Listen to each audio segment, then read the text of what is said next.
here for CAA football. The blitz as we continue. And he may go the distance. Terrence You're going to put yourself in a situation and win a lot of football games.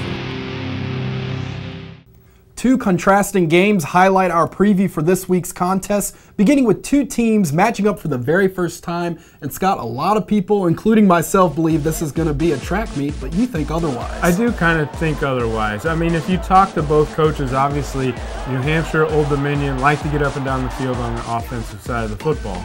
But in game planning, maybe they go a different direction and maybe play a little bit more ball control to keep that other offense off the field. I think one thing that you see out of both Old Dominion and New Hampshire is they can run the ball. Yeah, obviously Taylor Heineke is a superb quarterback. They have running backs. New Hampshire likes to lean on their running backs just a little bit more, but both obviously have great defenses as well, something that's a little bit overshadowed by the type of offense that they both play.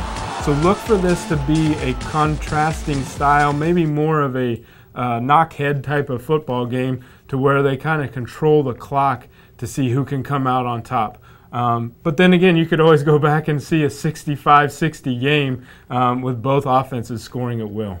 Should be interesting to see what happens this Saturday at high noon down in Norfolk. Then under the lights at Zabel Stadium, it will be the William & Mary Tribe, who is leading the league right now in heartbreaking losses, host a Delaware Blue Hens team that comes in 3-0. Yeah, and if you talk to both of those coaches, it almost figures to be a defensive struggle, much like what Delaware faced in Bucknell last weekend. Two defenses like to control the tempo of the game. Look for Andrew Pierce to kind of get rolling in this for Delaware. I think Casey Keeler was happy with his performance going over the 100-yard mark.